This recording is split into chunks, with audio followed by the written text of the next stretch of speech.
বিকাশ number দিয়ে আপনি কি করবেন, যারে খুশি তারে ভোট দিব। কয় না দাঁড়িপাল্লা মার্কায় ভোট দিবেন, আপনি চলার মতন ব্যবস্থা করে দিয়ে থেকে যাম। পরে এই কথা বলার পরে আমি ঘরে গেছি, আর এই মুহূর্তে হেরা বাইরে গেছি। তারপরে জিজ্ঞাসি যে আপনারা কোন গ্রাম থেকে আসছেন। কেউ বলে নাকি, একজন বলে কি আমি কোনাবাড়ি থেকে আসছি, এই গ্রামের মিয়া এই সাহসী তো বুড়সা বাড়াইছি, ভর্তি পাই না কে বইলা তর্ক করছি।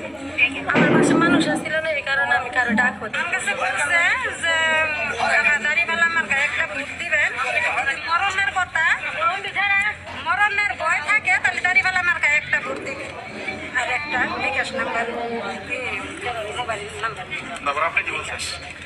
আমি বলছি যে বিকাশ নাম্বারটা কি হবে, ভোট দিব আমরা মনে করেন যে বিকাশ নাম্বারের কোনো প্রয়োজন নাই, বিকাশ নাম্বারটা প্রশাসন ছিল, প্রশাসন আসছে। তারা কি বলছে?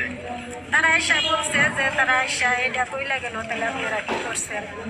স্যার আমরা কোনো কিছুই করে বলি না, এটার জন্য কি এটা আপনারা ই করে বুঝে বলছে যে দাড়িওয়ালা মার্কা ভোট দিবে, আর নাকি জবানবন্দি আমরা চাই, দাড়িওয়ালা মার্কা ভোট দিবে, তার বাদে মনে যাবে দুনিয়ায় সুখ এই গেল সুখ। আনা কত মোর অঙ্কের টাকা দিব, আপনারা চলে বিদা খাওয়া যাবেন, বিকাশ নাম্বার দেন, ফোন নাম্বার দেন, ভোটার আইডি কার্ড দিন। এসে বলতে মনে করেন তিনজন লোক আইসে, আইসা সেটা বলছে যে আপনাদের বিকাশ নাম্বার দেন আর আইডি কার্ডে বড় কপি দেন, মোটা অঙ্কের টাকা দিব। যে মোটা অঙ্কের টাকা আমরা কি করবো, জানিস ভোট দিতে কোনো কিছু পান নাই কিয়া পরে মনে করেন যে বেহেস্তে যেতে পারবে। আমরা বলতে আমরা কিছুই করি নাই কা, পরে আমার এক চাচা শ্বশুর আছে, হ্যাঁ জানাইছি, পরে মনে করেন তাগর তো খুঁজে পায় নাই কা, পরে প্রশাসনে ফোন দিয়েছিল। তারা এসে বলছে যে তোমরা দইটা সেরা পরে আম করে জানাইতা, আমরা যে কোনো একটা করতাম, তা তো আর পাইনি তা করে। এখন তাদের আর পাচ্ছেন না? না না, আমরা গোপালপুর যখন কোনো একটার দিকে বসেছিলাম, তখন হঠাৎ করে একটা ফোন আসলো।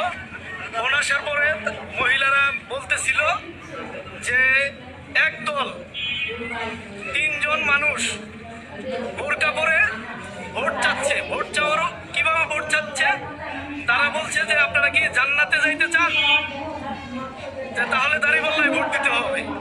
তারপর আবার বলছে যে আপনারা কি দুনিয়া এবং আখিরাতে সুখ চান, আপনাদের মোটা অঙ্কে টাকা দিব, এর বিনিময়ে আপনারা কি করবেন, আপনারা 12 তারিখে 12ই ফেব্রুয়ারিতে আপনারা জামাতকে দাঁড়িপাল্লায় ভোট দিবেন।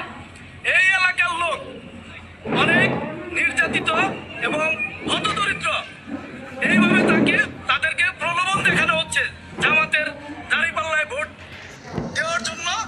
তাদেরকে বলছে যে আপনারা কি আল্লাহকে দেখে ভয় পান, মরণ দেখে ভয় পান? মহিলারা স্বাভাবিক, তারা কোমলমতি মা বোন, তারা বলেছে হ্যাঁ ভয় তো পাই। তখন বলছে যে ভয়ের হাত থেকে যদি আপনারা বাঁচতে চান, তাহলে আপনারা অনেক লাভবান হবেন, টাকাও পাবেন, জান্নাতও পাবেন, দুনিয়াও পাবেন। তাহলে কি করতে হবে, জামাতে একটি করে ভোট দিতে হবে। তখন মহিলারা তাকে পিছু ধাওয়া করেছে, আর ধরতে পারেননি।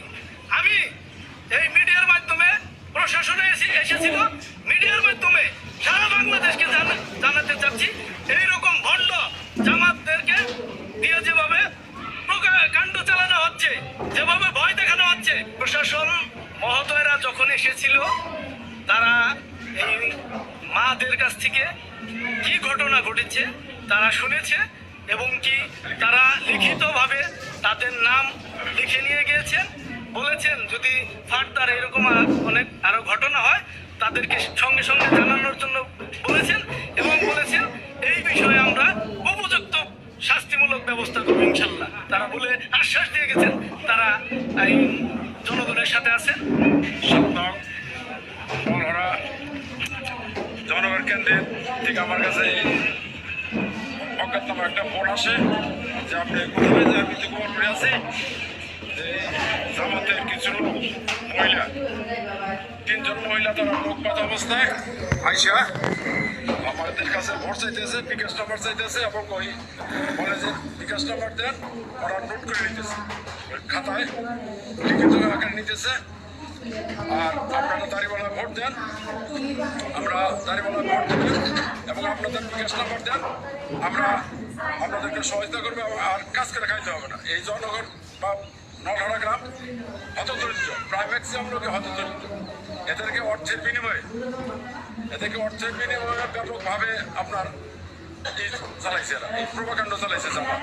এরা মানে একটা ভণ্ড প্রতারক চক্র। এরা জামাত ইসলামের নাম ধরে এরা এদেরকে মনে হয় না।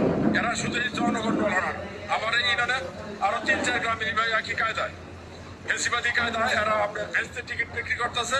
তারপরে মহিলা, এরা সশল মহিলা, এদেরকে বিভিন্নভাবে এক ধরনের ভয় দেওয়া যাইতেছে এবং এদেরকে আপনার ওই টাকা পয়সার যে ব্যাপারটা, এরা গরিব মানুষ, কিন্তু এরা এদের কথা সায় দেয় নাই, অনেক জায়গায় হয়তো সায় দিতেও পারে। অতএব আমি এটা আপনার মাধ্যমে প্রশাসনের দৃষ্টি আকর্ষণ করছি, এদের ন্যায্য বিচার এইভাবে। আমি একটা ক্যান্ডিডেটের সমন্বয়ক, আমরা কিন্তু এইভাবে আমরা টাকা, আমার ক্যান্ডিডেট 17 বছর জেল কাটছে, আব্দুল সালাম পিন্টু সাহেব 17 বছর জেল কাটছে, 7 বছর ফাঁসির কাজটা এসেছিল। এর বর্তমানে আরেকটা ঢাকা শহর, টাঙ্গাইল শহর, গোপাল মুর্শিদা থাকার মতো কোনো জায়গায় নেই। একদল মহিলা বোরকা পরে আসিয়া এরকম বিকাশ নাম্বার নিচ্ছে আর জান্নাতে যাওয়া যাবে দাঁড়িপাল্লা মার্কায় ভোট দিলে এই ধরনের কথাবার্তা বলছে। তাহলে এখন আমরা কি করব? তখনই আমরা তাৎক্ষণিকভাবে আমরা ইউনো মহোদয়, এসিডেন্ট মহোদয়কে আমরা ব্যাপারটা তাদের দৃষ্টিতে আনি, যার পরিপ্রেক্ষিতে এখানে আমাদের নির্বাচনের দায়িত্বে এসিডেন্ট মহোদয় উনি এসেছিলেন। উনি এসে আপনারা দেখলেন যে আমাদের মা বোনদের কাছ থেকে তাদের কথা শুনে গেলেন।